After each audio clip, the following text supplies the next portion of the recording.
Hello, this is Matt on the Moon Lambo channel, and I have a few Ripple and XRP related stories to share with you in this most recent hot jam. We'll be starting with this one, titled Ripple and Binance Shift 674 million XRP, while major RippleNet clients halves its remittance fees. I've also got this story titled Bodybuilder Who Lost Millions with XRP XRP trade starts settlement talks with exchanges, and this one apparently it had been in the works for a while.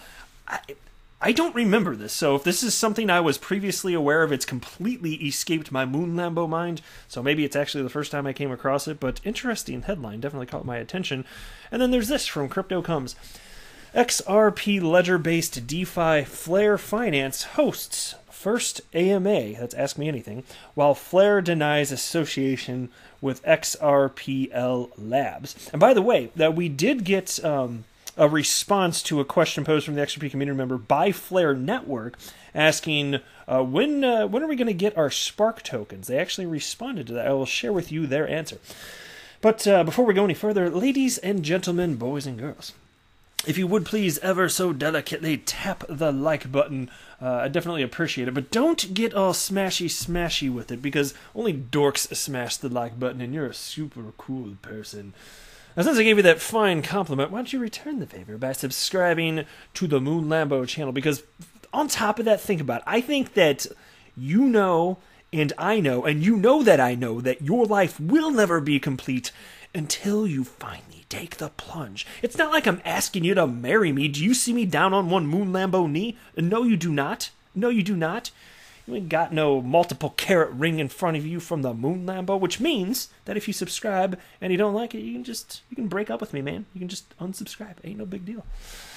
All right, I want to start the video off with this because I had to retweet this earlier because this made me laugh. I just love this. And it came from, I just saw this in my Twitter feed. It comes from King Solomon, who wrote, I rarely retweet or share my responses, but, and then laughy emoji, that caught my attention, and there's a screen grab. So here it is. This comes from Laura Shin, who is very popular. She is a Ripple and XRP hater. That is super duper clear. And which just makes this a little bit more fun. But she's very popular, and she, nothing personally against her. I'm just sharing with you that she, like, these are facts about her. I don't think she'd deny this whatsoever. Does not like XRP in the least, but very popular. Runs a successful podcast, this and that. So she's doing well, super duper. But she wrote the following: What are you doing on Saturday to celebrate the 12th anniversary of the publication of the Bitcoin white paper? And King Solomon responded with the following: watching the unconfirmed transactions attempt to break all-time high. What are your plans? He's got a little chart there. The mempool transaction count. You can see to the far right. You gotta love this stuff. I was like, zing! I appreciate it. This is coming from a guy that, I do want Bitcoin to do well. I do own Bitcoin, but this is freaking funny. Come on, man. All right. Whoa. Excuse me. Whoa. A little touch of the COVID. Whoa. Don't know where that came from. I hope you guys appreciate this. Like, every now and then, like, that's just going to happen because I'm a human and I do these videos in one take, but you couldn't see me, but I'm, like, leaning 3 feet to the right so that you don't get these loud coughing bursts. But I'll tell you, I listen to other people, some even in the XRP community, other YouTubers, that when they cough unexpectedly, it's like they're leaning into the freaking mic. I'm like, whoa. Don't burst my eardrums, bro. Back off. So anyway, you're welcome for that. All right, into this piece now.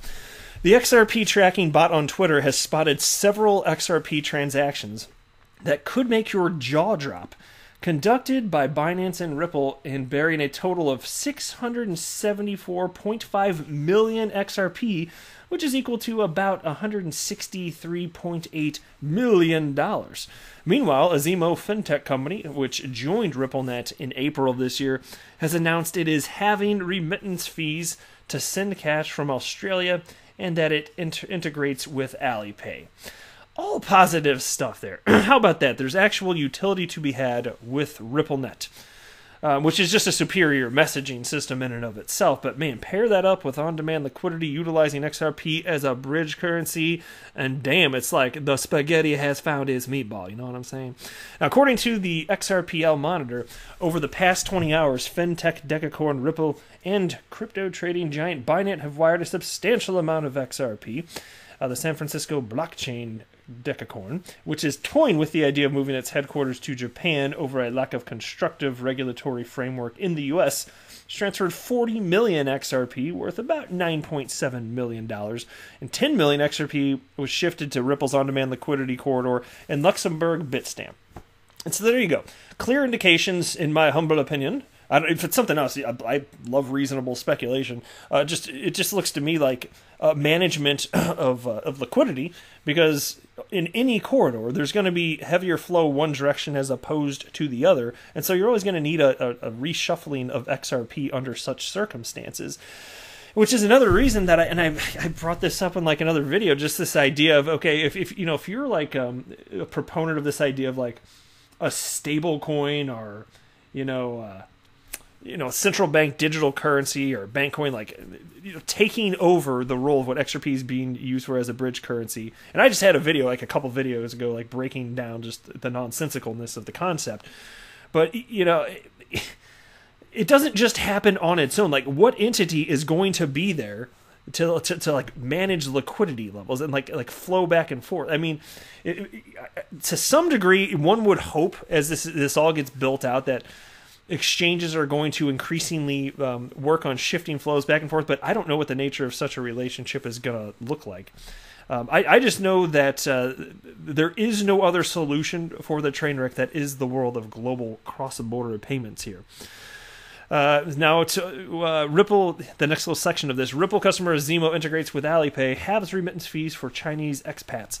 According to a press release shared with you today, Ripple customer Zemo intends to make things easier for those who wish to make remittances from Australia using its platform. Zemo has been working through RippleNet since April 2020 and has operated as a fintech firm in the European remittance market since 2012. So they've been around for a little while. And in July, Zemo registered with Austrac to work as a funds transferring firm. They're now offering fund transferring services to Australians, enabling them to send cash to more than 200 countries, including Thailand, China, Vietnam, and the Philippines. 200 countries. That's representative of a ton of corridors. Just wait till the on-demand liquidity portion of these corridors gets built out, because it is coming. And from my perspective, like I always say, if you want to like really boil it down to its most condensed state, if you're wondering why not, and there's so many other things that you could mentally think through and have fun critical exercises on all sorts of potential things that could go bad. What about this? Humans have not devised another solution for this problem. The solution requires a technologically sufficient, decentralized cryptocurrency with an open market price. What about that? Are we just not going to solve the problem then? Because it's been 50 freaking years, and this is the only solution that humans have devised for the settlement portion of this. Period.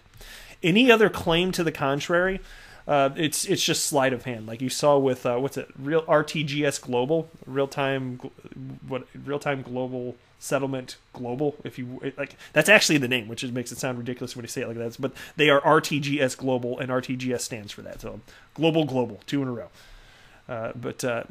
Anyway, yeah. So like even them claiming that you don't need Nostro accounts anymore, that's not true, because even if you want to say it's technically true, it's like that sleight of hand, because you're still requiring money to be dormant somewhere.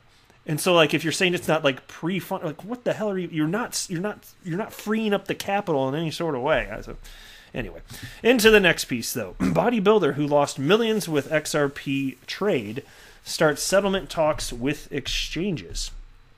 Bodybuilder turned crypto trader Salim Satir, who sued Bitstamp and GateHub over botched trades back in April, has started settlement talks with the two cryptocurrency exchanges, according to an October 29th report by legal news service Law 360.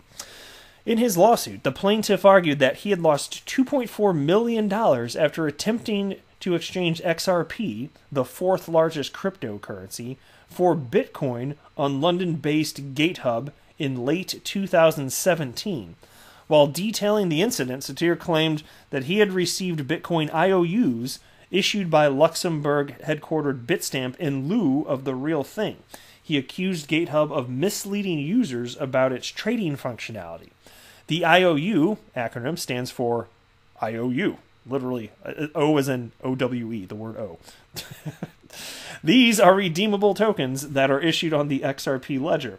Whenever someone sends Bitcoin between Bitstamp and Ripple, they receive Bitcoin IOUs that can be then exchanged for the underlying asset. Well, look, I haven't used GitHub in years, quite literally. And it's actually the first platform where I ever received my XRP, so it's always got to remain near and dear in that sense. But other than that, I don't remember exactly what the interface looks like. So if it is indeed the case that they either require this or there's wording that would not indicate that you're receiving an IOU rather than the actual thing, like that's news to me.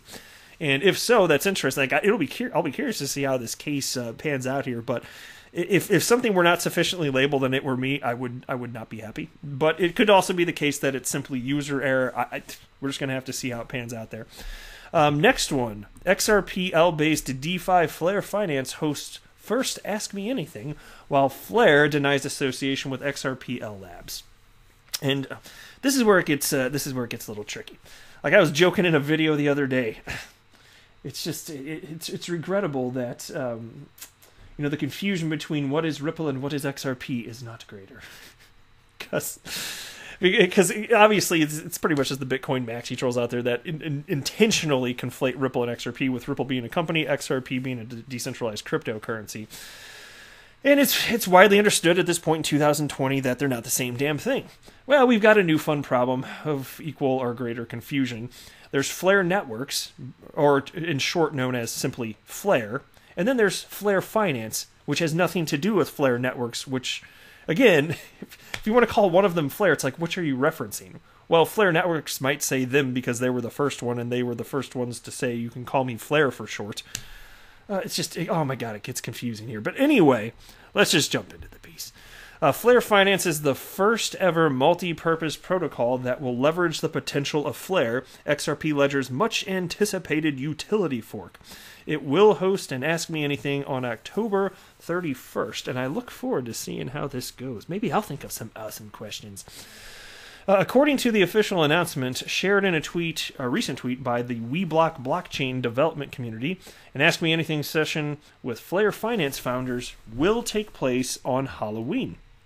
Every member of the social media communities of Flare Finance and WeBlock is invited to participate in this Ask Me Anything by sending questions to guests via WeBlock Telegram. 5 lucky participants in the AMA are eligible for a commemorative airdrop.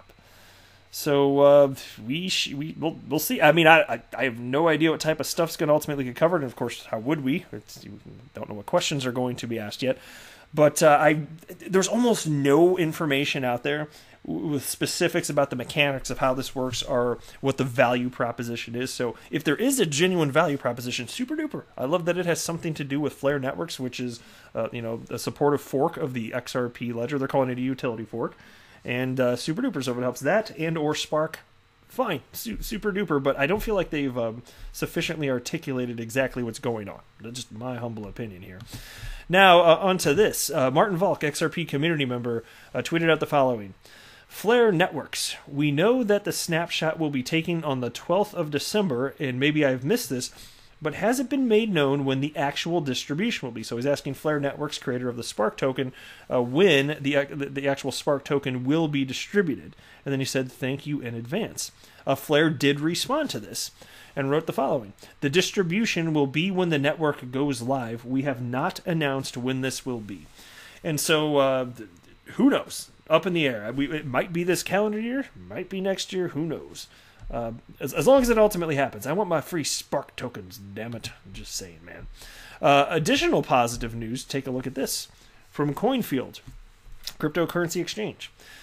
We're happy to announce that we will be supporting Flare Network's Spark airdrop for XRP holders on December 12th. Deposit XRP into your account and receive 1 Spark for every 1 XRP in your account. another one, man. It's just, there's real momentum behind this thing. I can't wait for this to get traded. I want my free Spark tokens to have value relative to the United States dollar. All good things in time. That's it for this video. I am not a financial advisor. Do not buy or sell anything because of anything I say or write. That would be a very, very, very bad idea. Until next time, to the moon, Lambo.